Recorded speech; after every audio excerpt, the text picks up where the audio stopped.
안녕하십니까. 연구개발특구진흥재단 지역혁신지원본부 최광욱 팀장입니다. 지금부터 2021년 지역주도 R&D 혁신 지원 사업에 대한 온라인 착수회를 시작하겠습니다. 코로나19 확산, 정부의 사회적 거리두기 지침에 따라 착수회를 비대면으로 추진하는 점 양해 부탁드리겠습니다. 이번 착수회에서 말씀드릴 내용은 지역혁신 사업의 설명, 사업비 정산 안내, 사업관리 시스템 사용 방법 등 총 3가지이며 각각의 내용을 숙지하시어 원활한 사업 운영이 될 수 있도록 협조 부탁드립니다. 먼저 지역주도 R&D 혁신 지원 사업에 대해 말씀드리겠습니다. 지역혁신 사업 설명은 사업 개요, 추진 체계, 세부 사업 내용, 사업 수행 체계, 협약 변경 프로세스, 사업 수행 유의사항 순으로 말씀드리겠습니다. 지역혁신 사업 개요입니다. 지역혁신 사업의 추진 배경에는 지방분권과 지역균형 발전이 있습니다. 지방분권 시대에 대응하기 위해 지역이 주도적으로 R&D를 추진할 수 있도록 발굴, 기획, 투자, 평가 등 혁신 체계의 고도화가 추진되고 있습니다. 그리고 지역균형 발전을 위해 지역 간 상생을 위한 상호협력 실현 전략을 수립하여 지역의 자생적 성장 동력 확보를 위한 노력이 진행되고 있습니다. 이러한 배경을 바탕으로 지역 주도의 R&D 혁신을 지원하기 위해 기술사업화 협약 플랫폼 구축, 지역 현안 해결형 R&BD, 지역의 미래를 여는 과학기술 프로젝트 사업을 추진하고 있습니다. 세 사업 모두 지역이 주도하여 기획, 제안하고 지방비를 매칭하는 등의 공통점이 있으며 지역의 R&D 혁신을 위해 산하견관 혁신 주체가 협력하여 추진한다는 특징을 가지고 있습니다. 이러한 지역혁신 사업을 저희 특구재단이 총괄하는 이유는 특구재단의 과제관리 전문성과 지역 기반의 특구기술사업화 플랫폼을 보유하고 있어 지역혁신 사업과 연계 확산을 통해 다양한 시너지를 창출할 수 있기 때문입니다. 지역혁신 사업은 지역주도 기획, 지역 현안 해결, 미래산업 도출의 프로세스로 추진되고 있습니다. 여기에 공공기술 기업 연계를 통한 기술혁신, 기업의 성장을 통해 역량을 강화하는 기업혁신, 그리고 지역이 주도적으로 추진하여 성장을 촉진하는 지역혁신과 연계하여 지역의 발전에 필요한 다양한 과제를 도출하고 해결할 수 있는 것이 바로 주된 시너지라고 할 수 있습니다. 즉, 특구의 기술사업화 플랫폼을 지역으로 연계 확산하여 궁극적으로 지역의 자생적 혁신 성장을 견인하는 것이 특구재단이 지역주도 R&D 혁신 지원 사업을 운영하는 목적이라고 할 수 있습니다. 이를 위한 추진 체계로서 과학기술정보통신부와 지자체가 각각 사업 총괄 및 국비, 지방비 예산을 지원하고 있으며 특구재단은 사업평가위원회를 통해 선정된 과제의 연구비 집행 및 정산, 성과관리 등 사업관리를 추진하고 있습니다. 또한 사업 성격에 따라 지역기획관리기관이 지방비 매칭, 사업기획 및 컨설팅을 지원하고자 참여하고 있습니다. 주관기관은 연구기관 및 사업화 기업과 컨소시엄을 맺어 사업을 수행하고 성과를 도출하는 역할을 맡고 있습니다. 이러한 체계를 바탕으로 추진하고 있는 지역혁신 사업에 대해 각 담당자가 세부적으로 설명드리도록 하겠습니다. 안녕하십니까. 기술사업화 협업 플랫폼 구축사업 담당자 김기윤 연구원입니다. 기술사업화 협업 플랫폼 구축사업은 지역의 미래 특화 산업을 중심으로 혁신 주체가 연계 그리고 협력하는 플랫폼을 구축하여 지역의 R&D 경쟁력을 향상시키고 혁신 성장 동력을 창출하는 데 목적을 둔 사업입니다. 본 사업은 특구 소재의 5개 시도의 지역혁신기관, 즉 지역의 테크노파크, 대학 및 출연연구소 등이 될 수 있으며 주관기관은 반드시 특구 내에 소재하여야 합니다. 금년도에는 2개 과제가 추진이 되고 있으며 과제별 각 23억 5천만 원으로 총 47억 원의 국비를 지원하고 있습니다. 사업 내용은 크게 3가지로 연결이 됩니다. 먼저 신청 자격에 해당하는 주관기관 및 지역혁신기관을 중심으로 R&D 혁신밸리 협의체를 구성해야 합니다. 이 협의체를 중심으로 공공기관 등 혁신기관의 역량을 활용하여 지역 맞춤형 특화 산업 분야를 선정해야 합니다. 마지막으로 지역 특화 맞춤형 과제에 대해 R&BD 과제의 발굴과 기획, 추진까지 함으로써 지역의 혁신 생태계를 구성하는 사업입니다. 안녕하십니까. 지역 현안 해결형 R&BD 사업 담당자 김나리 연구원입니다. 다음으로는 지역 현안 해결형 R&BD 사업에 대해 설명드리겠습니다. 지역 현안 해결형 R&BD 사업은 지역이 발굴한 사회 문제, 현안을 특구의 혁신 자원과 연계하여 해결함으로써 지역 주민의 삶의 질을 개선하고 지역 경제를 활성화를 위한 목적으로 사업이 기획되었습니다. 신청 자격으로는 특구 소재의 기업이 주관 기관으로 연구기관 등이 참여로 기업 간 컨소시엄을 구성해야 하며 금년도에는 6개 과제, 4개 특구, 즉 20년 대덕, 광주, 전북, 대구, 21년 대덕, 광주 특구에 과제당 평균 6억 원 내외로 총 35억 원의 국비를 지원하고 있습니다. 말씀드린 지원 내용을 바탕으로 특구 소재의 지역 현안에 대해 지자체 주도로 지역 현안 범위 도출, 과제 기획과 공공기술을 활용한 사업화를 통해 지역 주민이 느끼는 사회 문제를 해결하고 신산업 창출을 위한 목적으로 추진되고 있습니다. 안녕하십니까. 지역의 미래를 여는 과학기술 프로젝트를 담당하고 있는 이상민 선임입니다. 본 사업은 지역의 혁신 역량 축적 및 자생적 성장 기반 조성을 위해 지역의 혁신 주체를 주도로 하여 지역 발전에 필요한 핵심 기술의 기획 및 연구개발 활동을 지원함에 목적이 있습니다. 본 사업은 아이디어의 발굴, 과제 기획, R&D 지원 등 연구개발 3년, 사업화 2년을 지원하는 등 5년간의 연구개발 활동을 지원함으로써 중앙주도 및 단기 과제를 지원하는 타 사업과의 차별성이 있습니다. 지자체 기획하에 지역 내 혁신 주체인 연구기관 및 기업 등이 컨소시엄을 구성하여 해당 사업에 참여할 수 있습니다. 사업비 구성은 연간 국비 10억 원과 지자체의 지방비 매칭금 100%를 합하여 연간 20억 원 내외로 지원이 되며 금년도 현재 총 6개 과제를 지원하고 있습니다.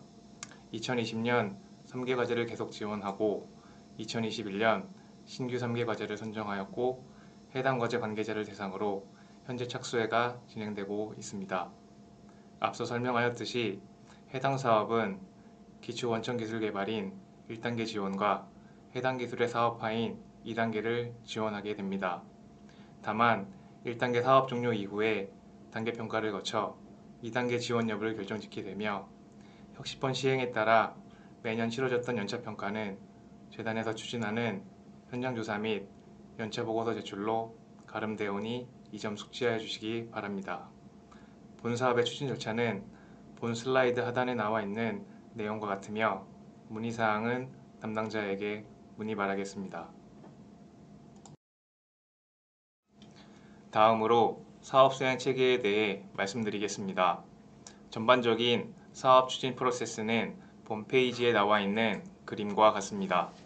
본 착수의 청취 대상이 협약 체결이 완료된 과제들이며 향후 사업기간 동안 협약 변경과 같은 전반적인 관리는 협약을 체결했던 PMS를 통해서 처리되어지며 사업비 집행은 통합이지바로를 통해서 진행할 수 있습니다. 본 설명자료 이후에는 사업비 관리 및 PMS 사용 방법에 대해 보다 상세한 설명이 이어질 예정이오니 끝까지 청취하여 주시기 바랍니다. 사업관리 측면에서 사업을 추진하는 동안 1회 이상의 진도 점검을 추진하고 있습니다.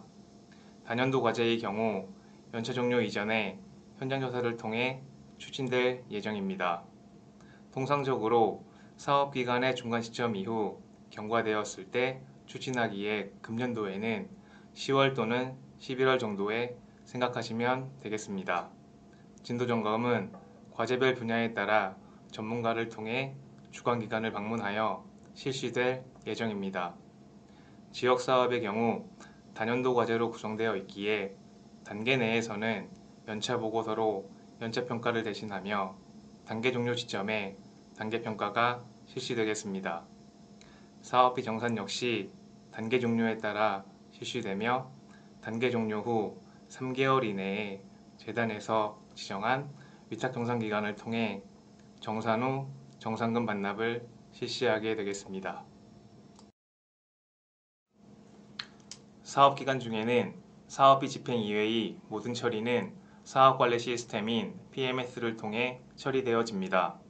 그중 대표적인 협약 변경에 대해 말씀을 드리면 협약 변경은 크게 통보사항과 승인사항으로 구분되어집니다.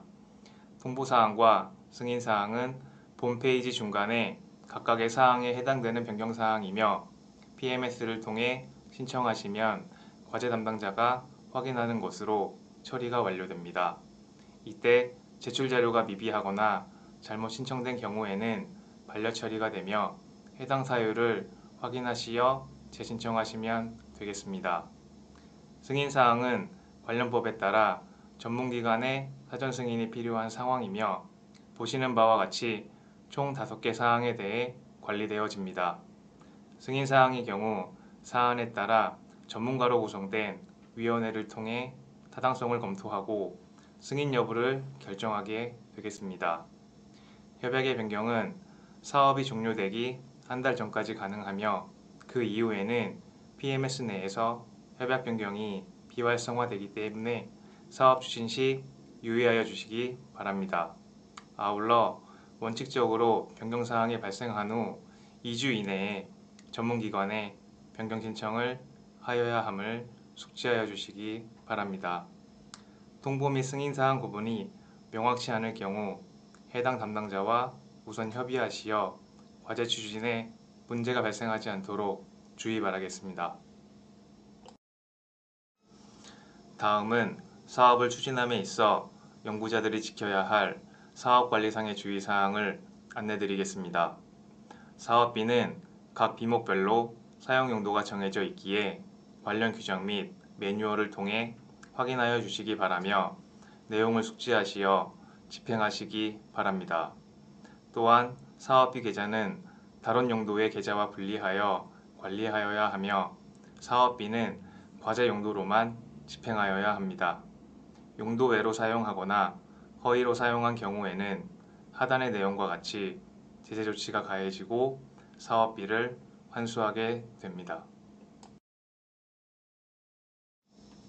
사업 수행에 대해 사업계획서에 있는 사업의 목표가 사업기간 중에 완료될 수 있도록 추진해 주시길 바라겠습니다. 1단계 종료 시점에 단계평가를 통해 2단계 진입 여부를 결정짓게 되므로 원활한 사업 추진이 이루어질 수 있도록 유의하여 주시기 바랍니다. 연구부정 행위 방지를 위해 노력하여 주시길 바라며 연구 노트를 규정에 맞게 작성하여 주시기 바랍니다. 하단의 연구윤리 교육 및 통합이지바로 교육은 국가과학기술인력개발원에서 제공하는 온라인 교육을 수강하시면 되며 각 교육별 사이트는 첨부된 URL을 참고하시면 되겠습니다. 해당 교육을 기간 내 이수하시어 각 사업 담당자에게 제출하여 주시면 되겠습니다. 지금까지 재단에서 설명한 내용을 숙지하시길 바라며 이어지는 사업비 정상 교육 및 사업관리 시스템 교육도 모두 청취하여 주시기 바랍니다. 이상으로 지역혁신사업 설명 부분을 마치겠습니다. 감사합니다. 예, 안녕하십니까. 저 정동회계법인의 유탁청산본부장인 최정길 전무이사입니다. 예, 금일 연구개발특구진흥재단 지원사업 사업비 정상 교육을 지금부터 시작을 하도록 할 건데요. 오늘 준비한 컨텐츠는 일단 기본적으로 국가연구개발혁신법에 맞춰져서 모든 자료가 좀 준비가 됐다 이렇게 생각하시면 될 것 같아요. 2021년 1월 1일부터 아시다시피 국가연구개발혁신법이 시행됐고요. 과거에 그 공동관리 규정이라고 하는 규정은 폐지가 됐습니다. 예. 과학기술기본법도 국가연구개발혁신법으로 바뀌었고요. 그리고 사용기준 자체가 국가연구개발사업 연구개발비 사용기준이라는 걸로 바뀌었습니다. 예. 그래서 지금 모든 그 연구개발기관, 그 다음에 전문기관, 더불어서 지정회계법인 다들 지금 혼돈스러워하고 있는 상태고요. 얼마 전에 그 과학기술정보통신부에서 국가연구개발혁신법 매뉴얼이 나왔습니다. 예, 6월 달에 매뉴얼이 나왔으니까 그 국가연구개발사업 연구개발비 사용 기준을 보게 되면 자세한 내용들이 많이 없어요. 예, 그러다 보니까 여러분들이 지침을 보면서 사업비를 집행해야 되는데 연구비 집행하면서 참 애매모호한 경우가 되게 많았는데 그 매뉴얼을 보게 되면 상당히 자세하게 디테일하게 설명이 돼 있고요. 그 매뉴얼에는 각 세목별로 Q&A도 붙어 있습니다. 예, Q&A도 붙어 있으니까 그걸 보시고 연구비 집행을 하시면 될 것 같아요. 따라서 오늘 컨텐츠는 이제 국가연구개발사업 연구개발비 사용 기준에서 인정하고 있는 공통계산기준 및 인정기준, 그 다음에 연구개발비 사용 절차, 그 다음에 승인사항, 예, 그 다음에 정산기준, 사용기준 이런 식으로 진행을 좀 해볼게요. 자, 공통계산기준 및 인정기준에서 공통계산기준인데요. 공통계산기준은 말 그대로 이런 겁니다. 과거에 이제 공동관리규정에서 정했듯이 연구개발비를 집행함에 있어서 어떠어떠한 금액으로 써야 된다. 또 어떠어떠한 금액으로 쓰면 안 된다. 이런 걸 정의 내린 건데요.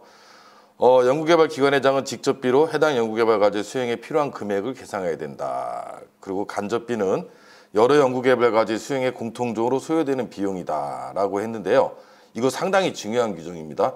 과거에 여러분들이 그 2020년까지 유지되고 있던 연구비 관리 표준 매뉴얼이나 아니면 공동관리 규정이나 이런 것을 보게 되면 범용성이라는 용어가 되게 많았어요. 예, 따라서 범용성 비품에 대해서는 뭐 사업계획서에 기재가 되어 있는 경우는 인정을 해주고 기재가 되어 있지 않는 경우는 또 인정을 해주지 않고 각 부처별로 범용성에 대해서 취급하는 규정이 달랐었습니다. 그런데 국가연구개발사업 연구개발비 사용 기준에서는 이 범용성이라는 용어가 어디도 찾아볼 수가 없어요. 예, 따라서 그러면 연구개발기관에서 범용성에 해당되는 비품을 그냥 써도 되는구나 이렇게 생각하실지 모르겠는데 이 규정입니다. 어떤 내용이냐면요. 연구개발 과제에 직접적으로 소요되는 비용은 직접비 항목으로 들어가는 것이지만 연구개발 과제, 여러 연구개발 과제, 기관이 공통적으로 쓰는 거 이런 게 대표적인 범용성인데요. 이게 바로 간접비 집행 대상입니다. 예, 따라서 범용성에 해당되는 경우에는 직접비가 아닌 간접비 집행, 연구 지원비 항목에 기관 공통경비라고 있습니다. 예, 기관 공통경비라고 있는데 국가연구개발 사업 연구개발비 사용 기준에 이렇게 돼 있어요. 연구활동비는 연구 과제 수행을 위한이라고 과제 단어가 붙고요. 근데 간접비의 기관 공통경비는 어떻게 정의가 되어 있냐면 연구 수행을 위한이에요. 따라서 연구와는 맞는데 공통적으로 쓰이는 것은 간접비 대상이다라는 내용이고요. 환급받을 수 있는 부가가치세 관세에 분명하게 명시해서 안 된다고 되어 있는데 이제 혁신법에서는 과거 규정의 애매모호한 부분을 명확하게 했습니다. 가로친 부분인데요. 실제 환급 받지 아니한 경우에도 해당된다라고 되어 있어요. 간혹가다 연구개발기관에서 우리는 환급 받지 않는데 환급 안 받을 건데 그렇다면 우리는 연구비 집행함에 있어서 부가세를 같이 공급 대가로서 집행을 해도 되는 거 아니냐 이렇게 주장하시는 연구개발기관이 덜어 있었는데요. 혁신법에서는 명확하게 했습니다. 실제 환급받지 아니하는 경우에도 현행 부가가치세법상 환급받을 수 있는 부가가치세면은 연구비에서 집행이 불가하다라는 거고요. 과거에도 있었던 내용이에요. 주류 등 유흥성 비용은 안 된다라는 내용이고요. 자, 그 다음에 이 5번 항목입니다. 이 5번 항목이 상당히 중요한 부분인데요. 이게 소위 말하면 수행기관 간 상호거래인데요. 수행기관 간 상호거래 중에서 예외적으로 인정되는 항목들을 혁신법에서 강조해 놓은 겁니다. 예, 지금 연구개발기관 중에 예를 들어서 대학이나 아니면 병원이나 이런 곳들이 덜어 있을 수도 있어요. 한번 쭉 읽어보게 되면 연구개발기관 내부 및 하나의 연구개발 과제를 수행하는 연구개발기관 간 발생하는 비용은 쓰지 말아라 라고 되어 있는데요. 그런데 다음 각 목의 어느 하나에 해당되는 비용은 제외한다 라고 하니까 가, 나, 다에 해당되는 각 목은 계상이 가능하다. 쓰지 마라라고 한 거에 제외한다니까 계상이 가능하다. 연구개발기관 간에 발생하는 비용, 말이 복잡하죠. 수행기관 간 상호거래 이걸 의미하는 건데 자, 가항은 뭐냐면 대학이 같은 대학 내 별도의 사업자가 운영하고 있는 회의장이나 숙박시설 등 부대시설이 있어요. 그곳에서 집행하는 것은 인정이 된다는 얘기입니다. 과거에는 인정이 안 됐어요. 어떤 이유로? 주관기관이 주관기관과 거래하는 거기 때문에 인정이 안 됐었는데 주관기관과 공동기관과 참여기관과 유탁기관만 상호간 거래가 아니라 공동기관이 공동기관하고 거래하는 것도 상호간 거래에 해당이 되는 겁니다. 근데 과거에는 안 됐는데 이게 됐어요. 그 다음에 이런 거죠. 연구개발기관이 같은 연구개발기관 내 계좌이체 또는 계정 대체한 비용 중 다음 어느 하나에 해당하는 비용은 인정을 한다라는 건데요. 비영리기관이 공동 활용을 위해서 구축한 연구시설 장비를 사용하는데 하는 비용이에요. 여기 비영리기관이나 정부 출연 연구기관이나 보통 요즘 대학들도 이런 트렌드인데요.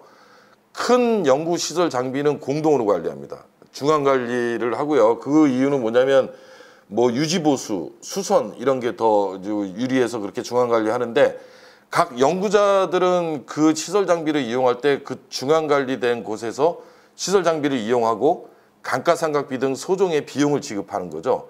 근데 과거에 역시 이것도 수행기관 간 상호거래로 불인정 처분된 사례가 되게 많았는데 혁신법에서는 이걸 예외적으로 이제 인정해주고 명확하게 해놨습니다. 예, 비영리기관이 공동 활용을 위해서 중앙시설 장치에서 이용하면 그 비용을 인정하는 거고요. 자, 그리고 연구개발 과제 수행 중 시험, 검사, 분석에 필요한 비용 중 다음 어느 하나에 해당되는 비용은 인정을 한다라는 건데요. 과거에도 있던 규정이죠. 단독 판매처 등의 정당한 사유로 중앙행정기관의 장이 인정하면 인정해 주는 거고요. 자, 나번이 중요하죠. 나번이 뭐냐면 연구개발기관이 자체 분석기관에서 인정하는 시험 분석 결과서를 발행하면 인정합니다. 상호를 안 보는데요. 요즘은 대학교 같은 경우에 각종 분석 평가 센터들을 많이 보유하고 있어요. 예, 그런데 그 대학에서 과제를 수행하는데 자기네 대학에 있는 그 센터를 이용해서 비용을 지급하면 이게 또 상호간 거래에 해당이 돼서 안 됐었어요. 참 말이 안 되는 규정이었죠.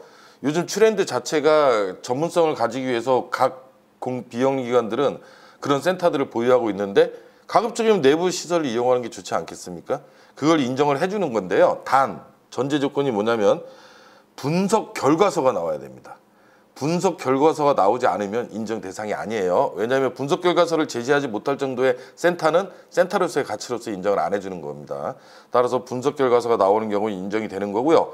3번의 항목 같은 경우는 이제 비영리 기관의 중앙 창고를 두어 물품을 구매하는 경우, 뭐 이런 경우에는 우리 그 연구개발특구진흥재단 과제에 병원들이 있을지 모르겠는데 이게 병원들이 이런 행위가 많이 이루어지죠. 예, 병원들 같은 경우에 중앙에서 간단한 시약 및 재료를 중앙 창고에서 구매하고 하는 경우가 많은데 이것도 과거에 불인정 사례인데 이걸 열어줬어요. 예, 이걸 열어주면서 자 인정해 주는 거고요. 자 6번 항목 보십시오.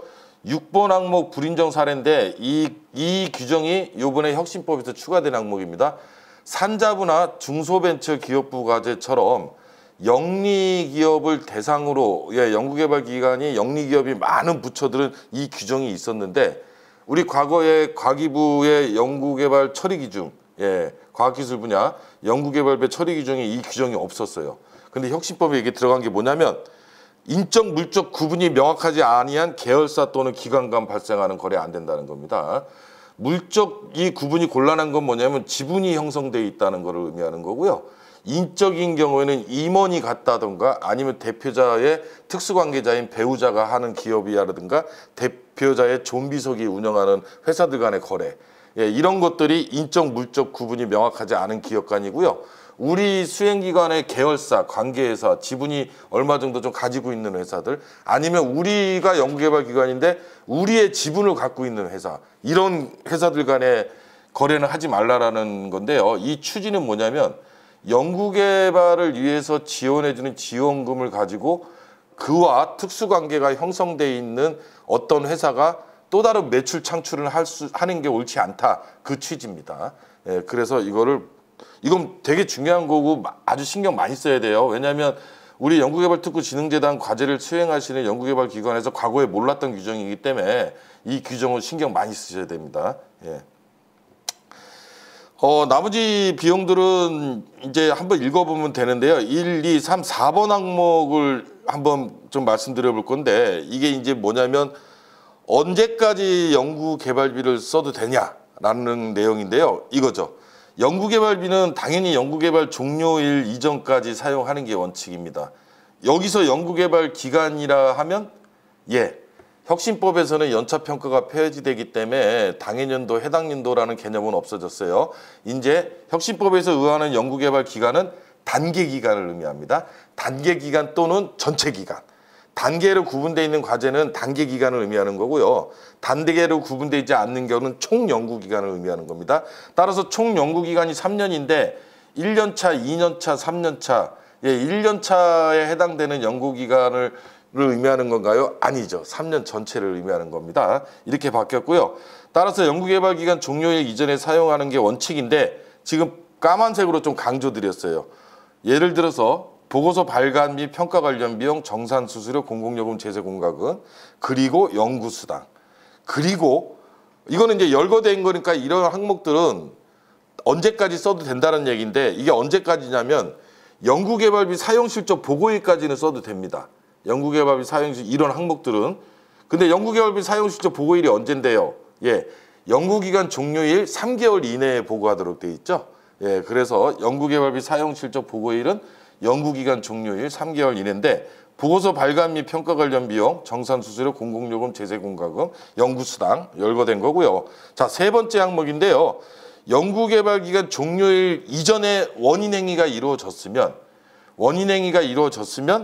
연구개발비 사용실적 보고할 때까지 집행을 해도 인정을 해준다.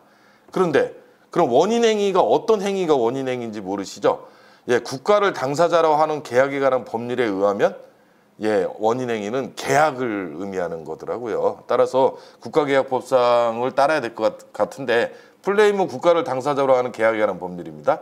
거기에 보면 원인행위는 계약이라고 정의가 되어 있기 때문에 연구개발기간 종료일 이전에 계약이 이루어지면 그런데 안 되는 거 있죠.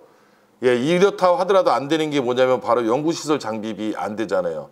연구시설 장비비는 연구기간 종료일 2개월 이내에 구입이 돼야 되잖아요. 그 다음에 또 혁신법에서 추가된 게 있어요. 뒤에서 말씀드리겠지만 소프트웨어 활용비가 있습니다. 소프트웨어 활용비가 있는데 그것도 연구기간 종료 2개월 이전에 계약이 체결돼야 돼요. 그러니까 원인행위가 이루어져도 안 되는 게 몇 가지 있습니다. 그리고 다섯 번째 항목인데요. 이거는 이제 뭐냐면 분명히 명확화시킨 겁니다. 혁신법에서 여러분들 과거에 여비, 특히 여비에서 많이 발생하는데 출장 가실 때 우리 연구비 카드를 과제 책임자님이 보유하고 계셔서 우리 개인 카드로 출장비를 쓰고 여비를 쓰고 그거를 정산받는 행위 관행적으로 많이 인정을 해줬는데 자, 혁신법에서는 명확하게 했습니다. 연구비 카드 사용이 원칙입니다. 연구비 카드 사용이 원칙인데 연구비 카드를 발급하기 전에 연구비 카드 나오기 전까지도 비용을 써야죠. 연구비를. 그때 법인카드를 쓰도록 되어 있습니다. 분명하게 법인카드를 사용하는 게 원칙이라고 세워져 있으니까 이제는 개인카드 사용분은 불인정 대상에 해당이 된다. 이걸 좀 강조드립니다. 자, 다음은 이제 연구개발비 사용 절차인데요. 이 부분을 왜 한번 건드려 봤냐면 이 연구개발비 사용 절차를 너무 등한시하는 경우가 많아요. 이게 뭘 의미하는 거냐면 여기 분명히 제일 1번 항목에 뭐라고 되어 있냐면요. 연구개발비는 연구개발 기관의 장이 사용해야 된다. 이 경우 직접 비중 다음 각 호의 사용 용도에 해당되는 경우 연구시설 장비비, 연구재료비, 연구활동비, 연구수당. 유탁연구개발비하고 간접비가 빠졌네요. 이거 빼고는 빨간색으로 강조했습니다. 연구 책임자의 발의를 거치라는 거예요. 연구비를 집행함에 있는데 연구 책임자의 발의를 거친 내부 품위서가 없이 집행되는 경우가 너무 많은 거예요. 연구 책임자의 서명이 없는 지출결의서가 없는 연구비 집행 사례가 너무 많은 거예요. 분명하게 국가연구개발사업 연구개발비 사용기준 제70조에 연구개발비 사용 절차에 연구 책임자의 발의를 거쳐야 된다라고 명확하게 규정되어 있습니다. 그래서 이걸 한번 강조드렸고요. 자, 그 다음에 연구개발비는 연구비 통합관리 시스템에 이제 등록을 하고 쓰는 건데 저희 연구개발특구진흥재단은 통합이지바로 통합이지바로 시스템입니다. 시스템은 두 가지가 있어요. 통합이지바로하고 통합 RCMS가 있는데 저희는 통합이지바로. 따라서 여러분들은 아마 일괄지급 대상은 거의 없을 것 같아요. 일괄지급 대상은 정부 출연기관들을 일부 일괄지급을 하고 나머지는 다 건별지급으로 바뀌었기 때문에 건별지급이라는 건 뭐냐면요. 내가 이거예요. 이 건별지급을 한번 볼게요. 연구개발 카드를 사용하는 경우 연구개발 카드를 결제한 날부터 카드 결제 대금이 이체되는 날의 전일까지 그 밖의 경우 이게 중요한 거예요. 연구개발비를 사용하기 전에 등록하라는 거예요. 연구개발비를 사용하기 전에 뭐 품위서 아니면 거래명세서, 지출결의서 이런 것들을 증빙등록에다가 통합이지발에 등록을 하라라는 거고, 이제는 종이정산 없어졌습니다. 예, 통합이지발을 가지고 이제 모든 상시점검 및 정산이 이루어진다라는 내용인데요. 상시점검도 상당히 좀 중요한 개념이긴 해요. 예, 근데 아직 연구개발특구진흥재단 전문기관마다 이제 중앙행정기관의 장이 따로 정할 수 있어요. 국가연구개발사업 연구개발비 사용기준과 국가연구개발혁신법의 주요 내용이 뭐냐면, 웬만한 거는 전문기관, 즉 중앙행정기관의 장이 따로 정할 수 있도록 되어 있기 때문에 상시점검을 하는 기관도 있고 안 하는 기관도 있다, 이렇게 말씀드릴 수 있어요. 자, 이제 인건비인데요. 이거는 이제 그 사용 절차이기 때문에 인건비 및 학생 인건비는 해당 회계연도 종료일까지 입력을 해라라는 내용이고요. 이건 한번 읽어보시면 되고, 박스로 친 제22조 사항은 아까 말씀드린 연구개발비 사용시적 보고일까지 사용할 수 있는 그 사례를 말씀드린 거니까 패스하도록 하겠습니다. 연구개발비 지급 이전 사용인데요. 이거는 한번 읽어보시면 될 것 같아요. 이 얘기의 골자는 뭐냐면, 연구개발비가 지급되기 전에 연구개발기관에 자비로 집행된 금액은 연구개발비가 지급된 이후에 상계 처리가 된다. 예, 그걸 의미하는 겁니다. 예, 그렇게 이해하시면 되고요. 자, 사전 승인사항인데요. 이 승인사항은 좀 중요합니다. 예, 승인사항은 좀 되게 중요해서, 이 국가연구개발혁신법의 모토가 뭐냐면 연구자 중심의 행정이에요. 가급적 규제를 좀 적게 하고 가급적 증빙 절차도 간소화시켜서 연구자 중심의 행정을 한다라는 게 모토인데요. 따라서 승인사항도 상당히 좀 심플하게 관리를 하고 있고, 가급적이면 자체 변경 사항으로 통보 사항으로 많이 이루어져 있습니다. 승인사항 첫 번째, 연구개발비 총액이 변경되면 당연히 승인을 받아야 되겠죠. 자, 그 다음에 두 번째인데요.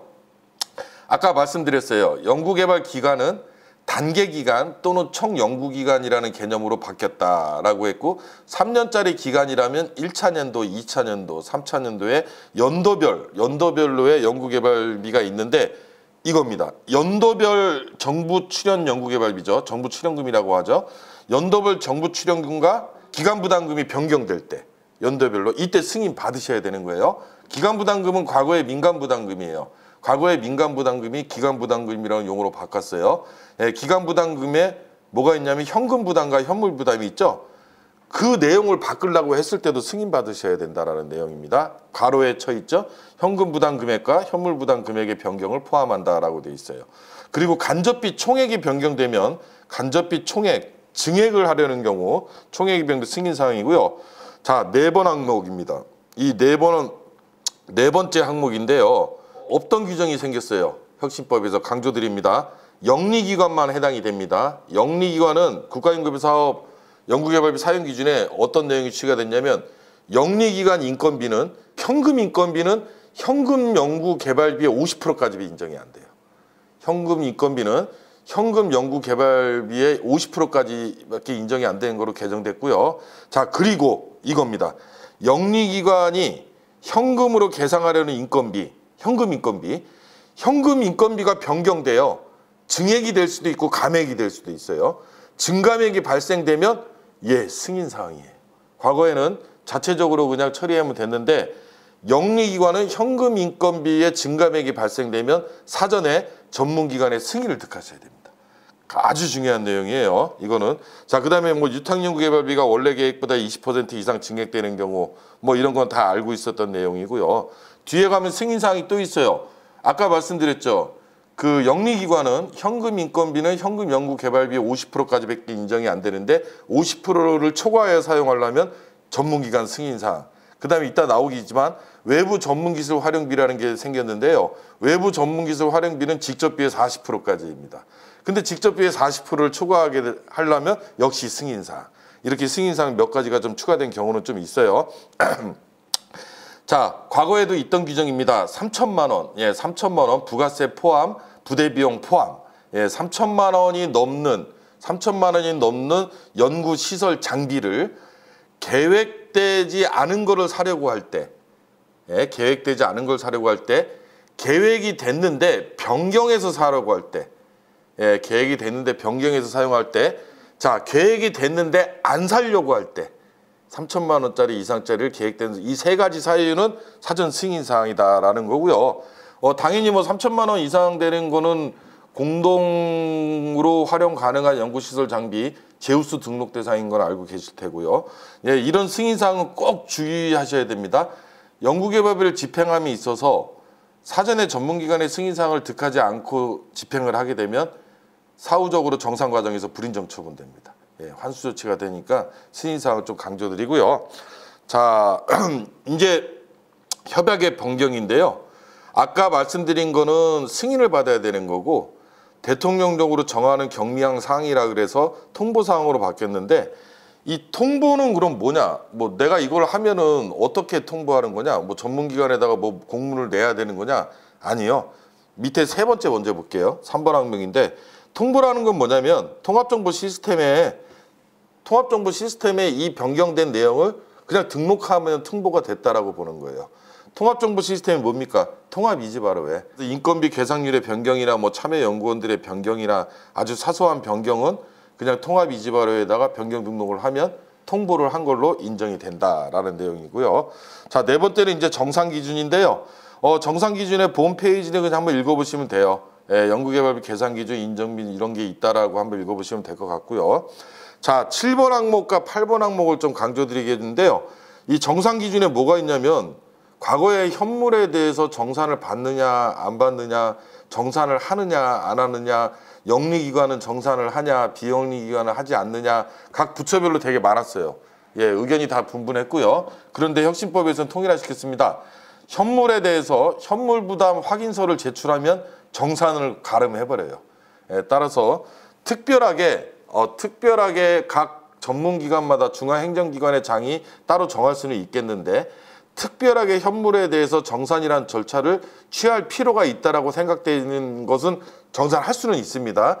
그런데 그런 게 아니라면 일반적인 경우에는 현물부담 확인서를 제출하면 정산으로 가름된다라는 게 7번 항목입니다. 예, 7번 항목에 그래서 8번 항목에 그렇게 돼 있죠. 제7항에 따라 중앙행정기관의 장이 현물부담 확인서를 제출받는 경우 연구개발기관이 연구개발비를 현물로 적정하게 부담한 것으로 본다라는 내용이죠. 그러면 현물은 정산을 아예 안 한다? 현물부담 확인서를 제출했으면 이 현물부담 확인서에 있는 내용의 진위 여부는 따져야 되겠죠. 그건 정산입니다. 어떻게 보면. 왜냐하면 연구개발기관이 현물 얼마 우리 부담했어라고 만약에 허위로 작성할 수도 있잖아요. 그 내용에 대한 진위는 따져봐야 되지 않겠습니까? 그래서 규정은 있어요. 현물은 이렇게 돼 있어요. 내용연수 5년 이내 취득가액의 20%까지 인정해준다. 예, 근데 기술도입비인 경우에는 기술도입비, 특허권, 예, 우리 연구개발기관이 우리 특히 연구개발특구진흥재단 과제 수행하시는 연구개발기관들 많은 이런 행위가 일어나는 걸 제가 경험했는데 정부 출연 연구기관으로부터 특허권 같은 거 삽니다. 예, 특허권 사와요. 그걸 기술도입비라고 그래요. 무형자산. 이것도 현물 대상에 해당이 되는데 이거는 2년 이내 구입한 거고 그 다음에 구입한 비용의 50%까지 인정됩니다. 예, 현물이. 그런데 이렇게 이래서 우리는 현물을 이렇게 부담했어 라고 현물부담 확인서를 제출했어요. 근데 그게 가짜로 기재돼 있으면 안 되잖아요. 그래서 그거는 확인을 아마 시키지 않겠느냐라는 생각을 합니다. 자, 연구개발비 사용기준입니다. 이것 때문에 여태까지 아마 기다렸을 것 같은데 인건비부터 세목별로 이제 사용기준이 진행되는데요. 인건비, 연구시설 장비비, 연구활동비, 연구재료비, 유탁연구개발비, 연구수당, 예, 간접비 이런 순서로 이루어지는데요. 여기 어디에도 지금 그게 없죠. 참여율, 예, 참여율이 개념이 폐지됐습니다. 참여율은 없고 인건비 계상률로 관리가 되도록 있는데요. 정부 출연 연구기관은 좀 많이 완화해 줬어요. 연 단위로 계상을 해라. 과거처럼 연 단위로 뭐 1년 단위, 2년 단위로 관리해도 된다라는 내용으로 바뀌었는데 나머지 정부 출연 연구기관이 아닌 대학, 기타 비영리기관, 영리기관 이런 데는 월 단위로 관리하도록 되어 있습니다. 월 단위로. 그래서 매달 통합이지발에 인건비 등록을 하셔야 돼요. 통합이지발에 매달 인건비 등록을 하게 되면 그 인건비 계상률을 올바른지 아닌지를 회계법인에서 매달 상시 점검합니다. 따라서 인건비의 연구개발혁신법 매뉴얼을 보게 되면 인건비 증빙자료에 올려야 되는 게 뭐가 있냐면 참여연구원 현황표가 있는데요. 그 참여연구원 현황표에 무엇을 기재하도록 되어 있냐면 과거에는 참여율이라고 되어 있는데 그걸 읽어보시면 인건비 계상률이라고 되어 있어요. 그럼 인건비 계상률이라는 게 뭔데? 인건비 계상률은 이거예요. 인건비 계상률이 100%가 넘어가면 안 된다라는 개념인데요. 참여연구원별로 A라는 참여연구원이 근로계약에 의해서 연구개발기관과 인사규정, 취업규칙에 따른 자체규정에 의한 근로계약 체결해서 받아야 될 월급여가 있겠죠. 그 받아야 될 월급여가 만약에 300만 원인데 현금 인건비로 계상한 금액이 300만 원이다. 그러면 인건비 계상률이 100%인 거예요. 인건비 계상률이 100%인 거기 때문에 이렇게 정산을 하겠죠. 참여연구원 현황표에 A라는 연구원은 인건비 계상률을 50% 할 거야. 50% 할 거야 라고 했으면은 인건비 계상률이 50%가 나와야 되는데 50%를 하겠다고 해놓고 만약에 월급이 300만 원인데 180만 원을 계상했어요. 그러면 60%가 된 거죠. 그러면 인건비 계상률을 50% 하겠다고 했는데 과거의 참여율 개념하고 좀 비슷하죠. 50% 하겠다는 건데 60%를 했으니까 초과되는 10%는 불인정. 불인정이 되는 거예요. 그래서 인건비 계상률을 관리를 하라라는 내용입니다. 그게 바뀐 거예요. 그리고 이게 또 바뀌었어요. 인건비를 산정할 때 어떤 기준으로 어떤 가격으로 하냐. 그리고 뭐 대학 같은 경우에 특히 비영리 기관의 기준급여에 기준단가 뭐 이런 걸 적용한다고 해서 뭐 선임급이면 300에서 500, 책임급이면 얼마에서 얼마 이렇게 레인지로 되어 있는 체계로 인해서 과거에 인건비 검증을 했는데 전부 다 삭제됐습니다. 기준단가 사용하지 말라고 하고 그냥 이렇게 돼 있어요. 단순하게 연구개발기관의 자체 규정, 연구개발기관의 소속기관 단체의 인사규정, 취업규칙 등 자체 규정에 따른 연봉계약서에 있는 그 급여에 그거대로 하랍니다. 그런데 예외가 하나 있죠. 어떤 기관에도 속하지 않는 프리랜서는 어떻게 할 겁니까? 그러면 없는데 규정이. 그쵸? 그때는 연구참여 계약서에 명시된 기준. 프리랜서가 연구에 참여하려면 외부인건비 대상자가 될 텐데요. 그때는 연구개발기관하고 참여계약서를 쓰도록 돼 있죠. 거기에 계상된 기준대로 인정을 한다. 이렇게 이해하시면 돼요. 그래서 인건비 계상률은 100%가 넘어가면 안 되는데 여기서 주의할 게 있습니다. 인건비 계상률을 따질 때 밑에 내가 받아야 될 월급여 중에 내가 지급한 인건비의 비율인데 거기에 4대 보험 기간 부담금과 1년 이상 근로자에게 지급하는 퇴직금 적립액은 포함하지 않습니다. 따라서 우리가 정산할 때 인건비 계상률이 120%가 나왔네. 120%가 나왔는데 그 20% 초과된 게 4대 보험이냐 퇴직금 적립액이냐로 따져봐야 됩니다. 보통 우리가 생각해 보세요. 4대 보험의 비율이 한 9%가 되죠. 그 다음에 퇴직금은 12분의 1 정도 주니까 약 한 3점 몇 프로, 4% 이렇게 될 것 같은데 그 두 개 합치면 한 13% 될 거예요. 본봉에. 역시 그래서 인건비 계상률이 한 113% 밑으로 내려가면 이게 4대 보험과 퇴직금 적립액이구나. 이렇게 생각할 수 있겠지만 113%가 넘어가서 나타났다? 이거는 이제 불인정이 나온다. 이렇게 판단을 합니다. 그거 말씀드리고요. 자, 월 단위로 계상한다는 거 다 말씀드렸고요. 그래서 매월 등록하셔야 돼요. 월 단위로 계상하라고 돼. 계상이라는 게 뭡니까? 계상이라는 단어의 정의는요. 통합 이지바로의 등록이라는 걸 의미하는 겁니다. 과거에요. 이렇게 했었어요. 막 시스템에다가 인건비를 한꺼번에 6개월치를 한꺼번에 지급하는 것도 인정을 했었고 사업기간 내에만 지급하면 웬만하면 막 8개월치, 3개월치를 한 번에 지급하는 것도 인정이 됐었는데 지금 분명히 나타났습니다. 영리기관 특히 조심하십시오. 월 단위 계상입니다. 월 단위로 관리하도록 돼 있어요. 그래서 매달 인건비를 매달 지급을 하셔야 된다라는 내용입니다. 4대 보험, 본인 기간 부담금, 퇴직급여 충당부채 적립액 다 인정이 되는 건 과거와 동일하고요. 참여율이라는 개념은 어디도 나타나고 있지 않아요. 지금 참여율은 삭제됐습니다. 인건비 계상률이라는 거 바뀌었고요. 자, 그리고 인건비를 적용하는 그 단가는 자체 규정. 자체 규정, 고용보험법에 따라서 근로기준법에 따라서 관련 법령과 인사규정, 취업규칙 등 자체 규정에 따라서 계약된 연봉계약서의 금액을 의미한다. 이렇게 생각하시면 될 것 같아요. 자, 그리고 세 번째입니다. 본 슬라이드의 세 번째인데 과거에 이런 규정이 있었죠. 현금 인건비 계상은 아무나 하는 게 아니었습니다. 그죠? 현금 인건비를 계산 가능한 사례를 열거해놨잖아요. 신규 채용, 중소기업의 신규 채용 인건비라든가 연구개발 서비스업자로 등록돼 있다든가 아니면 지식 서비스 분야에 과제를 하고 있다든가 등등 이렇게 돼 있는데 국가연구개발사업 연구개발비 사용기준에서는 신규 채용, 근데 중견기업도 해당됩니다. 중소 중견기업의 신규 채용 인원에 대해서는 현금 인건비를 무조건 써도 됩니다. 묻지도 따지지도 않아요.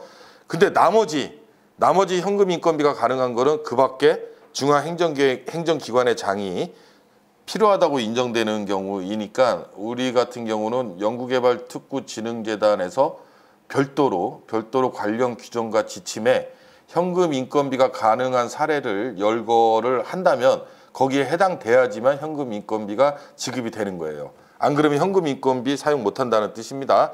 그런데 중소 중견기업의 신규 채용 인건비는 묻지도 따지도 않고 가능하다. 이렇게 이해하시면 될 것 같고요. 자, 영리기간입니다. 야, 빨간색으로 칠해진 게 너무 많이 나타나고 있어요. 예, 이게 전부 다 바뀌었다는 뜻이죠. 지금 혁신법에서 아까 말씀드렸어요. 현금 인건비는 현금 연구개발비의 50% 초과할 수가 없다. 50%를 초과하려면 사전에 중앙행정기관, 즉 전문기관, 즉 연구개발특구진흥재단의 승인을 득하여야 된다라는 건데 현금 인건비는 뭔지 알겠는데 현금 연구개발비가 뭐예요? 연구개발비가 구성이 이렇게 돼 있죠. 정부 출연금, 그 다음에 기관부담금 중에 현금, 기관부담금 중에 현물 이렇게 돼 있는데 현물을 뺀 거. 예, 그래서 정부 출연금과 기관부담금의 현금 그걸 합친 금액이 현금 연구개발비죠. 거기에 50%까지 되어 있고요. 자, 5번 항목입니다. 자, 연구개발기관이 인건비에 대해서 혁신법이 또 하나 크게 바뀐 거 있죠. 사업계획서 작성할 때 비목별 소요 명체서를 총액으로 기재하도록 바뀌었죠. 과거처럼 연구재료비 구입할 때 품목, 단가, 수량 구체적으로 어떤 거 살 건지 쭉 나열해갖고 작성했던 방법이 바뀌었어요. 연구재료비 얼마 쓰겠다. 그냥 총액으로. 그리고 연구시설 장비비 얼마 쓰겠다. 그냥 총액으로 바뀌어버렸습니다. 그래서 이걸 어떻게 관리하냐면 별지서식으로 관리해요. 별지서식은 여러 군데의 별지서식이 있어요. 헷갈리시면 안 돼요. 혁신법의 별지서식도 있고요. 시행령의 별지서식도 있고 시행규칙의 별지서식이 있어요. 여기서 말하는 별지서식은 연구개발사업, 연구개발비 사용기준 별지서식입니다. 왜냐하면 이혼대 다 틀려요. 같은 이혼대 그 규정에 따라서 연구개발비 사용기준 별지서식 2호에 따라서 인건비를 내부 기존 인력 인건비와 신규 인원 인건비로 구분해서 관리하도록 되어 있습니다. 이거 꼭 제출하셔야 됩니다. 이거 제출하지 않으면 큰일 납니다. 그 다음에 7번 항목입니다. 현금으로 계상한 인건비를 원래보다 증액하거나 감액하면 아까 말씀드렸죠. 예, 사전 승인받아야 된다라는 거고요. 영리기관만 승인사항이에요. 자, 8번 항목은 과거에 이제 그 외부 인건비인데요. 이 외부 인건비에서 중요한 항목이 하나 있습니다. 여러분 아마 깜짝 놀라실 건데 현금 인건비 계상 불가에 뭐가 있냐면 대학의 교원, 예, 고등교육법상 대학의 교원으로 되어 계시는 분은 현금 인건비 계상 불가고요. 두 번째, 공무원도 현금 인건비 계상 불가입니다. 공무원도. 세 번째 이게 있어요. 영리기관의 임직원도 현금 인건비 계상 불가입니다. 영리기관의 임직원은 보통 다른 기관, 다른 회사의 임원이나 직원으로 계신 분들을 외부 인건비 연구원으로 사용하고 현금 지급했었잖아요. 그런데 영리기관의 임직원은 현금 인건비 대상이 안 됩니다. 그래서 외부 영리기관, 우리 수행기관 말고 따라서 어떻게 된 거냐면 외부 인건비 대상자에서 타 영리기관의 임직원으로 계신 분은 외부 인건비 대상자가 안 됩니다. 예, 외부 인건비 대상자가 안 돼요. 현금 지급이 안 되는 거예요. 아주 중요한 사항이 바뀌었어요. 그래서 강조드리는 거고요. 과거에 이제 외부 인건비를 그럼 외부 인건비 대상자는 누가? 예, 프리랜서나 아니면 정부 출연 연구기관에 계신 분들이거나 아니면 타 대학에 속해 있는 석박사 과정이나 박사 과정이나 학생 연구원들 이런 분들이 외부 인건비 대상이 될 것입니다. 아마도 이렇게 바뀌었다라고 생각하시면 될 것 같고요. 과거에 이제 외부 인건비를 활용하게 되면 외부 기관장 확인서를 득하라라고 되어 있는데 어떤 부처에서는 그런 규정이 없었는 경우가 있었어요. 그런데 그것 때문에 8번 항목이 기재된 겁니다.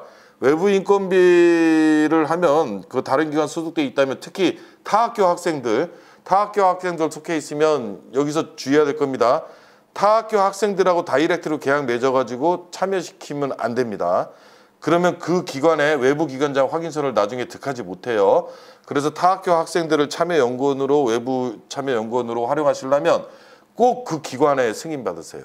그래야지 외부 기관장 확인서를 득할 수 있습니다. 이건 강조드립니다.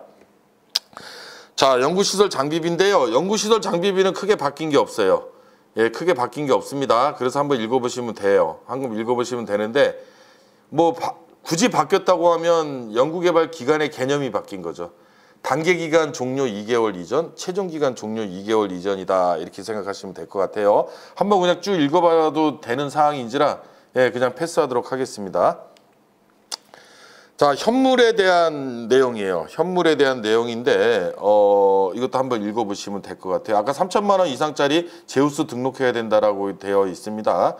3천만 원 이상이면 무조건 제우스에 등록합니까? 이거예요. 공동 활용이 가능한 장비. 예, 제우스의 등록 대상인 연구시설 장비비는 첫째, 정부 출연금으로 샀어야 돼요.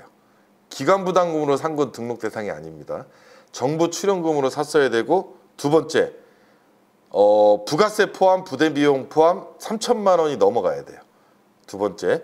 그 다음에 세 번째, 공동 활용이 가능해야 됩니다. 예, 그래야지 아마 제우스 등록 대상이 될 겁니다. 이거는 참고로 말씀드리고요. 지금 좀 전에 제가 말씀드린 거예요. 이게 뭐냐면 종료일 2개월 전에 연구시설 장비비를 사용해야 되는데 검수까지 끝나야 돼요. 예, 인도돼서 검수까지 다 끝나야지만 사용한 걸로 봅니다. 종료일 2개월 전에 검수까지 끝나야 되는데 그 종료일이 단계기간 종료일.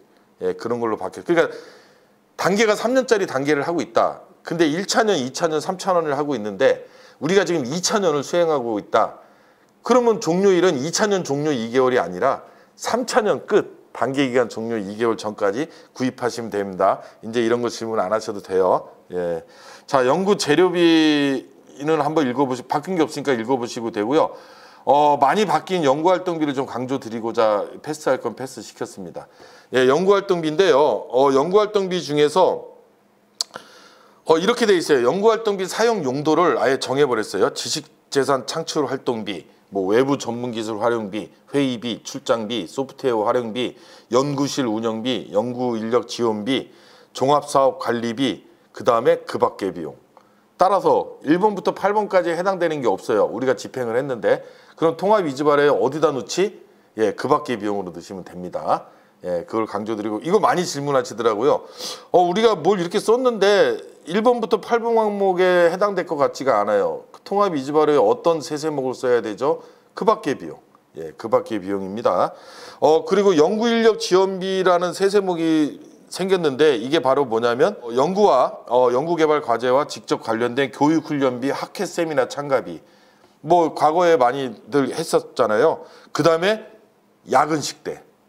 야근식대입니다. 예, 야근식대가 과거에 연구과제 추진비였다가 연구활동비로 바뀌고 사용용도 7호로 관리하고 있었죠. 그런데 혁신법에서는 이 야근식대가 연구인력 지원비라는 세세목을 씁니다. 연구활동비라는 세목 안에 연구인력 지원비라는 걸로 등록하시면 되고요. 자, 그 다음에 주의해야 될 게 뭐냐면 연구실 운영비입니다. 연구실 운영비인데 연구실 운영비는 이런 거예요. 그 사무용품비, 그 다음에 연구실 운영을 위한 소모성 경비, 그 다음에 사무용 기기 및 소프트웨어 뭐 비용, 그다음에 연구실의 냉난방 및 청결한 환경을 위한 연구 환경 유지비 이런 것들이 연구실 유지비라는 연구실 운영비라는 세세목으로 바뀌었고요. 우리가 연구 과제를 수행하기 위해서 어떠한 라이센스를 이용하는 경우 많죠. 예, 라이센스를 이용하는 경우 많은데 그거는 소프트웨어 활용비, 소프트웨어 활용비라는 걸로 바뀌었고요. 자, 이제 마지막으로 강조드린 게 뭐냐면 과거에 없었던 기술 도입비가 개념이 도입됐고요. 예, 특허권 구입하는 겁니다. 사오는 거예요.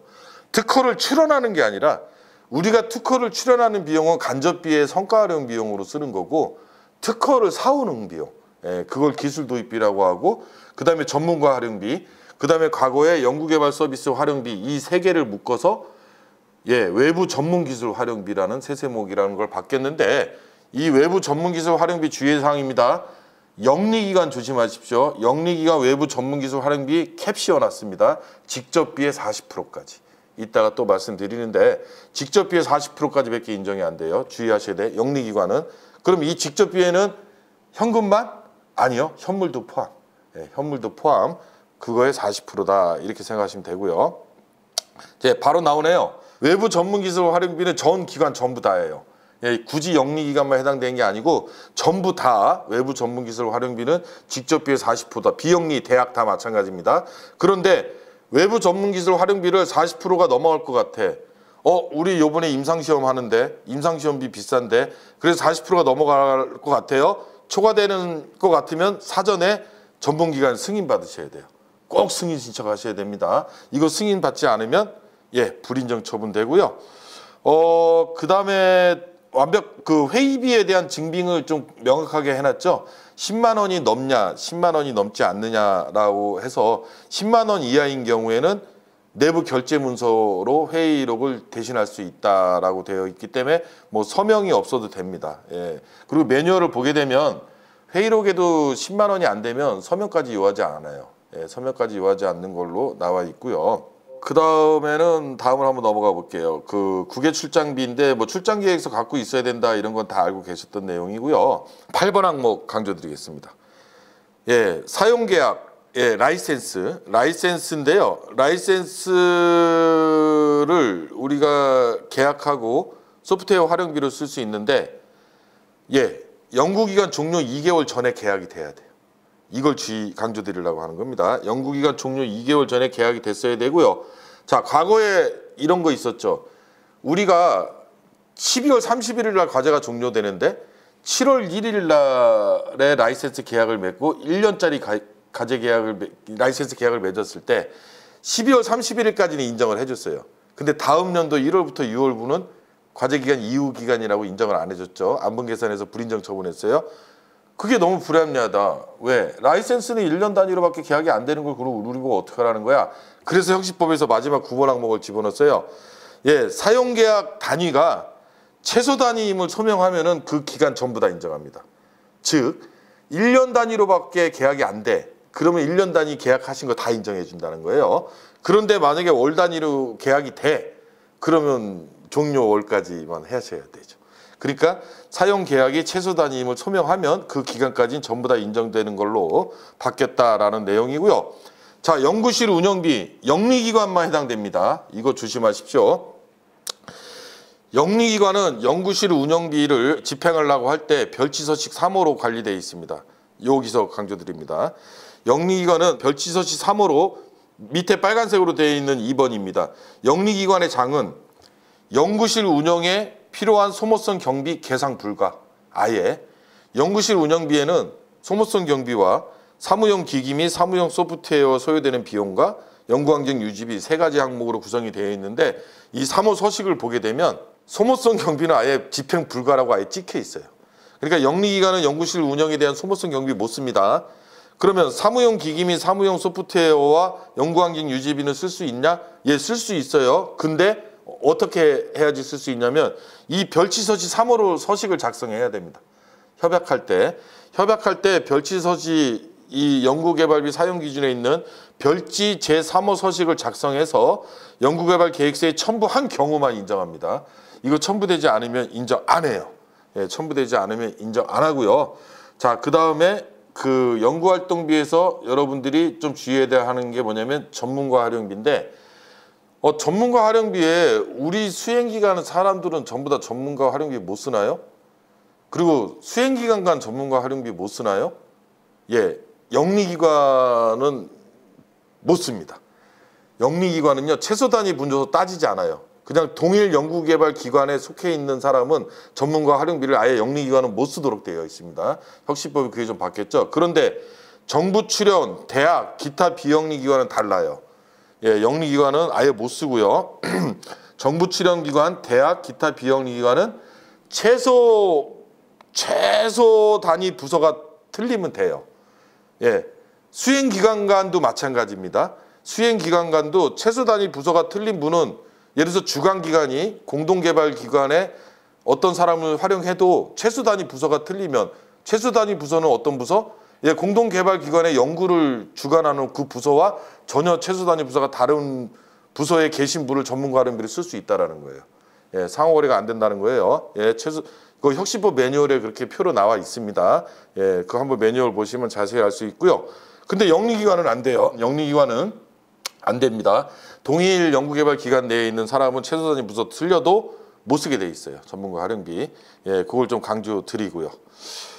연구수당은 이제 몇 가지 강조 드리는데 이거를 강조 드릴게요. 그 과거에 없던 규정이 도입됐어요.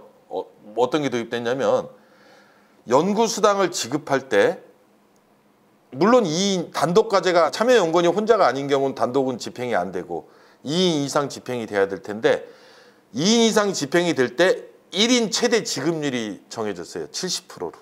예, 70%를 넘을 수가 없고요.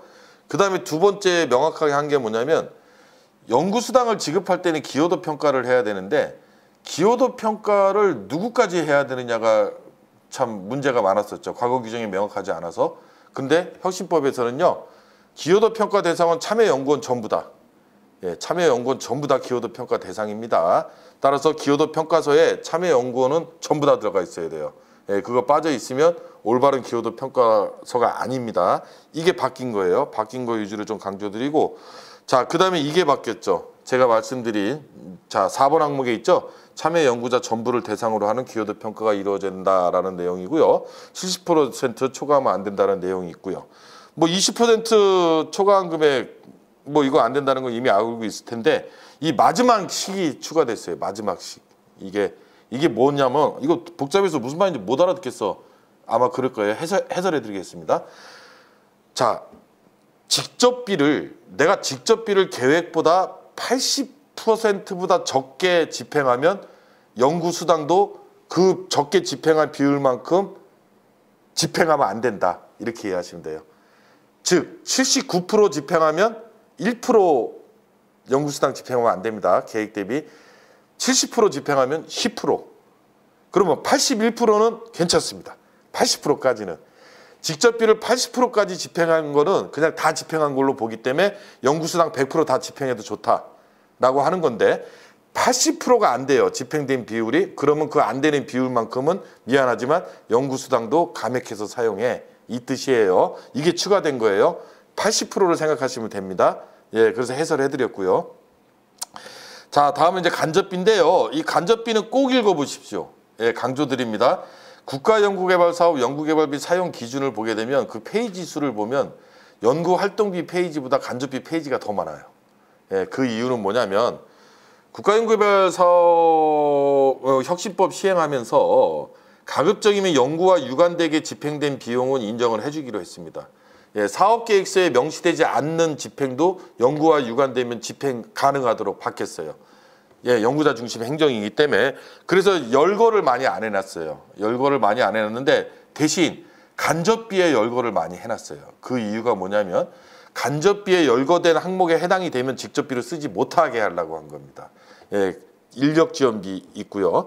연구지원비에 아까 제가 말씀드렸어요. 기관공통비용, 연구개발 수행을 위한이라고 써 있죠. 예, 연구활동비는 연구과제 수행을 위한이라고 돼 있고요. 뭐 연구를 위해 쓴 건 맞는데 기관이 공통적으로 쓰는 것 같다. 그러면 전부 다 간접비입니다. 기관공통비용인데 한 가지 예를 들어서 설명드려 볼게요. 연구환경 유지비에 우리 연구실에다 에어컨 좀 설치해야 돼. 요즘 날씨가 너무 더워. 예, 에어컨 구입 비용은 연구환경 유지비를 쓸 수 있어요. 그런데 여기 설치하려니까 설치 공사비가 들어가네. 전압도 낮아서 좀 승합도 해야 되고 전선도 따와야 되고 뭐 이런 공사비가 들어가요. 그거는 직접비로 쓰시면 안 돼요. 연구실 운영비가 아니라 그게 바로 기관 공통경비입니다. 예, 기관 공통경비에 이거 아주 중요한 겁니다. 자, 그다음에 사업단 운영비가 강조됐습니다. 사업단, 연구단이 많이 운영되고 있는데 연구개발 과제의 효율적인 수행을 위하여 전문적인 과제 관리를 위한 사업단, 연구단 등이 운영되죠. 그 운영 비용 및 비품 구입 비용 다 간접비예요. 그럼 사업단은 직접비는 뭘 씁니까? 사업단이 왜 뭐 하는데요? 전문적인 과제 관리하는 데잖아요. 과제 관리에 필요한 게 뭡니까? 출장, 그죠? 현장 점검도 많이 다니셔야 되고 그런 비용 들어갈 거고 회의 많이 하실 거 아니에요. 그럼 회의비 많이 쓰실 거고 그 다음에 평가를 많이 하시겠네요. 그런 게 그 사업단의 직접비라는 거예요. 그런데 사업단 운영을 하면서 뭐 비품도 살 수 있고 뭐 어떤 운영 비용 좀 쓸 수 있는 거 아니냐? 그걸 뭐 직접비로 우리는 사업 계획을 짰었다. 왜 안 되냐? 안 됩니다. 사업단 운영비라고 간접비 연구지원 항목에 아예 명시가 돼 있잖아요. 다시 한번 읽어드릴게요. 사업단, 연구단 등이 운영되는 경우 그 운영 비용 및 비품 구입 비용, 간접비, 사업단 운영비를 써라. 이렇게 돼 있어요. 그런데 사업단에서 간접비 최소 비율 있죠? 4%. 4%밖에 안 잡았어요. 간접비를. 요즘 사업단들이 보니까 17%까지 잡아도 되는데 그리고 사업단은요. 별도로 중앙행정기관하고 정해와서 간접비 비율을 높일 수도 있거든요. 그래서 사업단 같은 경우 지금 4%밖에 안 잡은 사업단은 빨리 협약 변경하셔야 됩니다. 왜? 사업단 운영 비용 및 비품 구입 비용을 써야 되는데 간접비가 적어요. 4%밖에 안 되고 그거 다 직접비로 잡아놓은 거거든요. 그거 전부 다 불인정 대상이에요. 예, 여기 분명히 돼 있습니다. 간접비 강조드리고요. 간접비는 읽어보셔야 될 항목이 무지 많아요. 보세요. 연구윤리 이런 거죠. 연구개발비는 어떻게 써야 돼? 똑바로 써야 돼. 부정행위를 하면 안 돼. 연구윤리 교육도 받을 수 있어요. 저 같은 사람 초청해가지고 교육 받을 수 있죠. 그거 뭐 수용비 및 수수료? 전문가 활용비? 아닙니다. 여기 있어요. 연구윤리 활동비. 간접비의 연구윤리 활동비. 예, 연구윤리 규정 제정, 운영, 연구윤리 교육, 예, 연구윤리 인식 확산 이런 비용 할 때 연구윤리 활동비. 강조드리는 이유는 마치 직접비인 연구활동비를 쓸 수 있어 보입니다. 근데 간접비에 명시돼 있죠. 자, 그런데 간접비에 또 뭐가 있냐면 예, 연구지원비에 연구활동 지원금이라는 게 있어요. 연구활동 지원금에 뭐가 있어요? 학술대회 지원비, 논문계재료가 있어요. 논문계재료? 아까 연구활동비에 그 밖의 비용에도 논문재료비가 있었는데 간접비에도 논문재료비가 있어? 선택기야? 뭐 직접비로 써도 되고 간접비로 써도 되고 그런 거야? 아닙니다. 자, 연구개발 기간 내에 논문을 게재할 수 있습니다. 그거는 직접비의 논문 게재료. 연구개발 종료 이후에 논문을 게재할 수 있어요. 그거는 간접비의 논문 게재료. 예, 구분이 되도록 되어 있어요. 어디에? 혁신법 매뉴얼 보면 나와 있습니다. 혁신법 매뉴얼을 제가 다 읽어봤는데요. 거기 보게 되면 연구개발 종료 이전에는 직접비의 논문 게재료 선택 아니에요. 연구개발 종료 이후의 논문 게재는 간접비의 논문 게재료. 자, 그 다음에 성과령 지원비 볼게요. 성과령 지원비에 뭐 특허와 관련된 부대 비용은 성과령 지원비로 써야 된다는 거 알고 계실 텐데 이거 중요한 겁니다. 과학문화 활동비. 연구개발과 관련된 홍보를 위한 과학 홍보물 및 행사 프로그램. 이거 마치 연구활동비를 쓸 수 있어 보이죠. 이게 바로 간접비예요. 과학문화 활동비라는 게 있습니다, 여러분. 이거 직접비로 쓰게 되면 불인정 처분 받죠. 그래서 연구개발과 관련된 홍보를 위한 뭔가 홍보하고 싶어. 과학 홍보물 및 행사 프로그램, 강연, 체험활동, 연구실 개발, 홍보 전문가 양성 뭐 이런 것 전부 다 과학문화 활동비를 쓰셔야 된다라는 내용이에요. 중요합니다. 자, 이제 이상으로 준비된 내용에 대한 설명은 이제 다 마쳤고요. 본 설명은 과거 규정을 그냥 설명한다기보다도 국가연구개발 혁신법이 시행돼서 국가연구개발 사업, 연구개발비 사용 기준에 주요 변천된 내용들, 어떤 게 변화됐고 그런 부분에 대해서 연구개발 기관들이 주의해야 될 사항들 위주로 설명을 드렸고요. 지금 보여지는 그 화면은 혹시 저희 정동회계법인은 우리 연구개발 특구진흥재단 지정회계법인으로 선정되어 있습니다. 따라서 언제든지 여러분들이 문의사항이 있으면 이쪽으로 메일로 질의를 하시면 성심성의껏 답변을 드리고요. 3일 이내 답은 다 갑니다. 항상 3일 이내 답은 다 가니까 이쪽으로 질의해 주시면 근거 규정까지 해서 답을 다 드리도록 하겠습니다. 자, 이상으로 마치도록 하겠습니다. 감사합니다. 네, 지금부터 연구개발 특구진흥재단 사업관리 시스템 설명드리도록 하겠습니다. 저희 사업관리 시스템에서 이제 협약을 진행하시고 나면 이후에 진행되는 과정에 대해서 설명을 드리겠습니다. 먼저 로그인을 하시고 마이 페이지로 들어오시면 사업지급 신청 메뉴가 있습니다. 사업지급 신청에 사업비 지급 신청 메뉴로 들어오시면 다음과 같이 사업비 지급을 할 수 있는 과제 목록을 확인하실 수가 있습니다. 우측에 신청 버튼을 확인하시면 상세 화면으로 이동이 됩니다. 사업비 지급 신청 상세 화면으로 이동을 하면 기본 정보와 사업비 지급 계획 정보가 보이는데요. 여기에서 지급 신청을 할 사업비 지급 계획의 차수에 우측에 신청 버튼을 클릭을 해줍니다. 그러면 하단에 사업비 지급 신청 목록과 사업비 지급 신청 입력 화면이 나타나게 됩니다. 여기에서 은행명, 계좌번호, 예금주명, 그리고 신청 일시 등은 기존에 협약정보에서 입력하셨던 내용이 그대로 보여지게 되고요. 추가적으로 사업비 신청서 첨부 파일만 추가를 해주신 후 제출 버튼을 누르시면 사업비 지급 신청이 완료가 됩니다. 이후에는 담당자가 확인을 하신 후에 사업비 지급 신청하신 부분에 대해서 완료 처리를 하시면 통합이지바로로 자동 전송이 진행되고 그때부터 통합이지바로를 통해서 사업을 진행하실 수 있게 됩니다. 다음은 협약 변경입니다. 협약 변경 부분에 들어오시면 협약 변경 신청 메뉴를 확인하실 수 있고 목록에 진행하고 계시는 과제 목록이 보이게 됩니다. 우측에 변경 신청 버튼을 클릭하셔서 협약 변경 상세 정보 입력하실 수 있는 화면으로 이동이 되는데요. 협약 변경 신청 상세 화면으로 이동을 하게 되면 기본 정보와 협약 변경 신청 내용, 협약 변경 신청 목록, 확인 및 제출, 협약 변경 신청 내역 이렇게 크게 4가지 파트로 구분이 돼서 입력을 진행하실 수가 있습니다. 먼저 협약 변경 신청 내용의 경우 과제 정보, 목표 및 내용, 기관 정보, 참여연구원, 그리고 사업비 재배분과 비목 변경, 그리고 연구 장비로 이루어져 있습니다. 먼저 협약 변경 신청 내용에서 선제적으로 정보를 모두 입력을 하신 후에 신청 목록으로 진행하실 수가 있게 되어 있습니다. 그럼 먼저 협약 변경 신청 내용의 과제 정보를 살펴보면 수행기관과 기술 기여도로 구분이 되어 있습니다. 수행기간의 경우 총 수행기간과 당해 수행기간을 변경하실 수 있고 변경 사유를 입력하신 후에 저장 버튼을 누르시면 저장이 완료가 됩니다.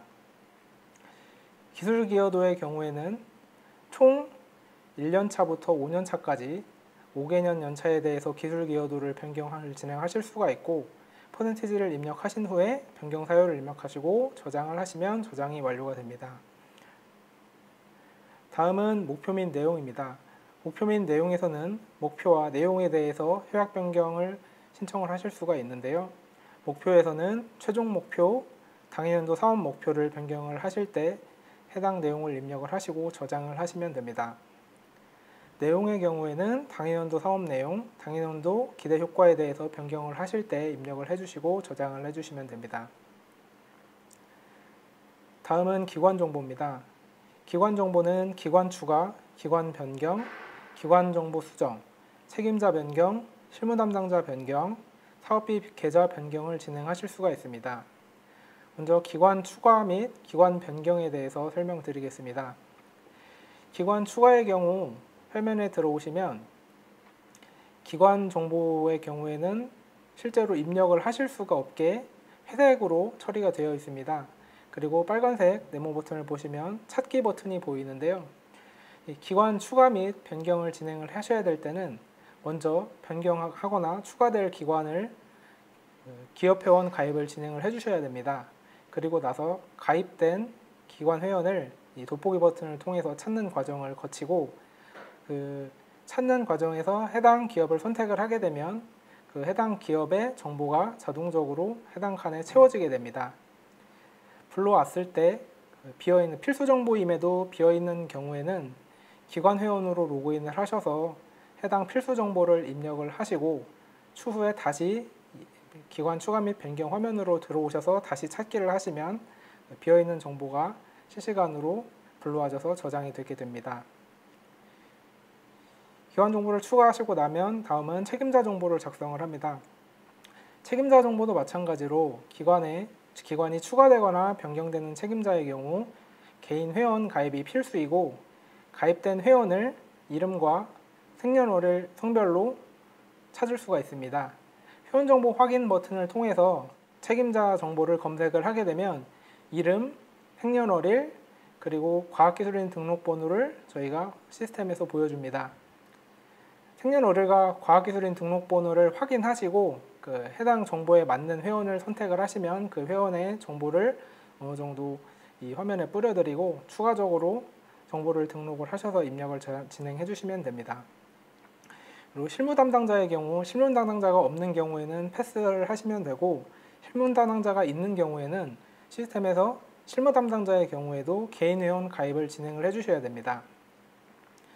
개인 회원 가입을 진행하신 그 회원을 실무 담당자 이름으로 검색을 하실 수 있고 동일하게 이름, 생년월일, 그리고 과학기술인 등록번호를 보여드리고 맞는 회원 정보를 선택하셔서 나머지 정보를 입력해 주시면 됩니다. 그리고 사업비 계좌 정보 작성인데요. 사업비 계좌 정보 작성은 은행명을 선택하시고 계좌번호를 입력하신 후에 계좌 검증 버튼을 클릭을 해주시면 실시간으로 계좌 정보를 검색해서 예금주를 자동으로 불러오게 됩니다. 해당 계좌 검증이 끝나면 추가적으로 사업비 통장 사본을 첨부해 주시고 변경 사유를 입력해 주신 후에 가장 상단에 있던 기관 추가 및 변경에 대한 저장 버튼을 클릭하시면 기관 추가 및 변경에 대한 정보 저장이 완료됩니다.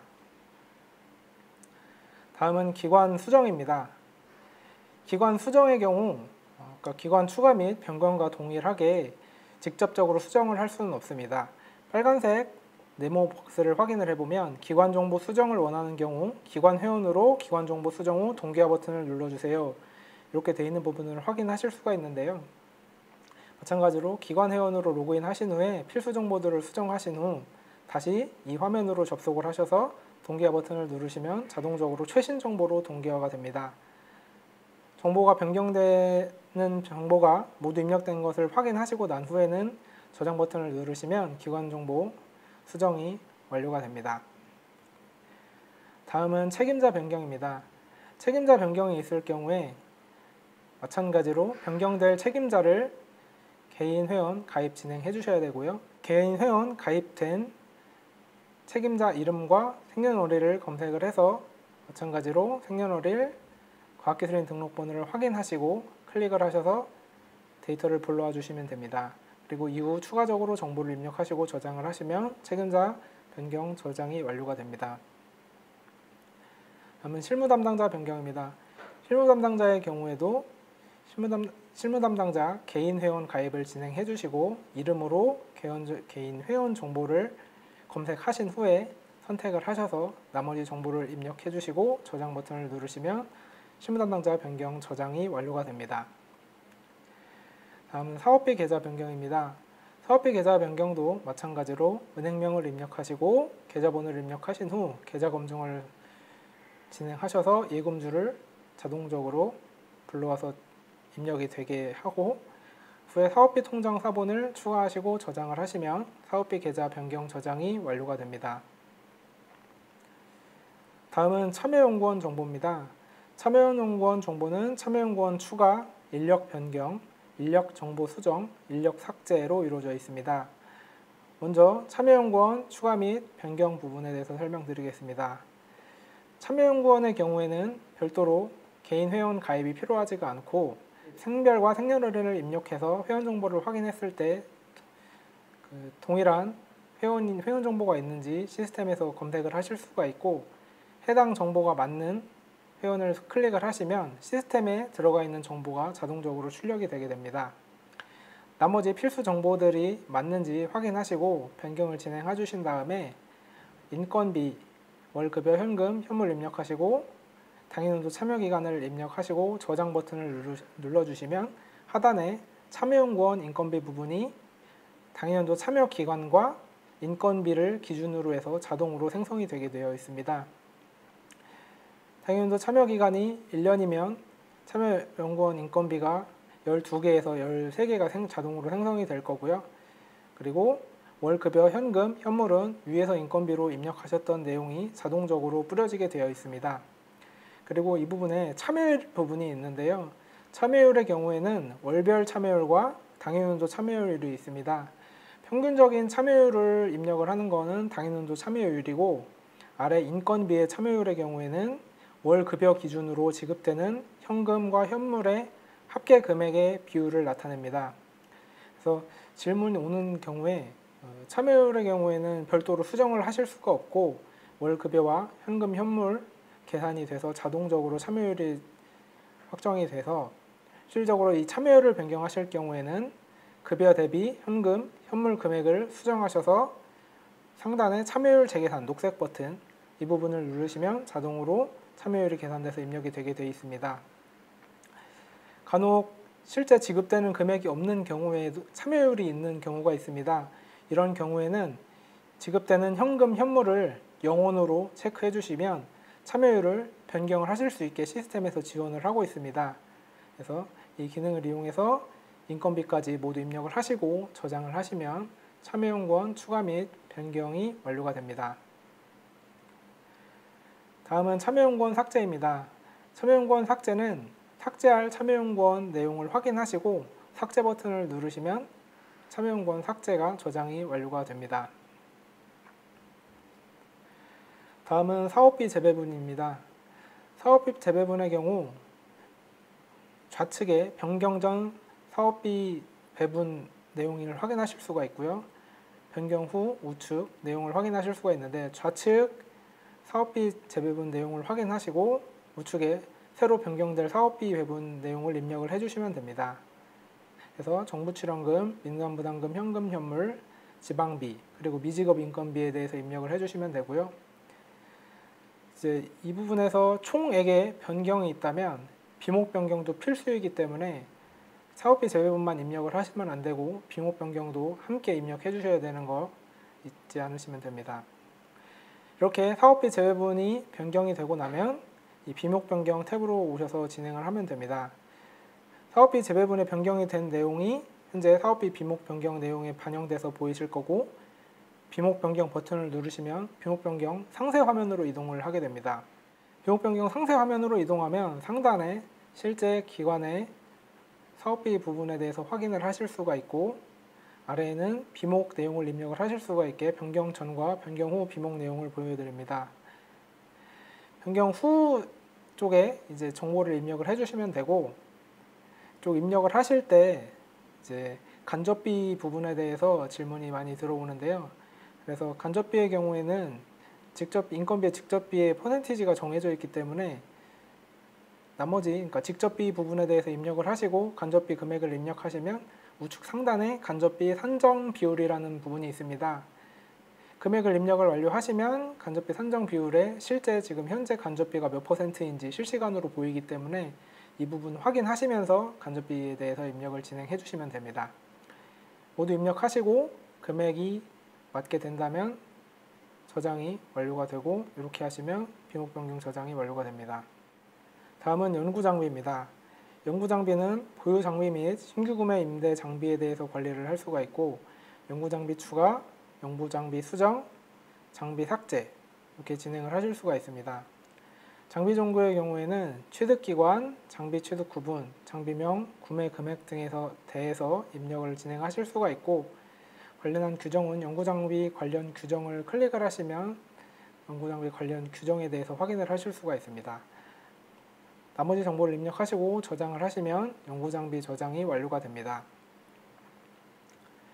이제 이렇게 여러 가지 협약 변경 사항에 대해서 입력을 진행을 하고 나면 협약 변경 신청 목록으로 이동을 진행합니다. 협약 변경 신청 목록으로 이동을 하시면 지금까지 입력을 하셨던 협약 변경 신청 목록에 대해서 확인하실 수가 있습니다. 신청 일자, 그리고 신청 참여 구분, 신청 기관, 변경 신청 구분, 진행 상태, 신청 내용 등의 내용으로 현재 어떠한 협약 변경 신청건들이 있는지 확인을 하실 수가 있고요. 진행 상태에 따라서 이게 임시 저장인지 저장 완료인지 확인하실 수가 있습니다.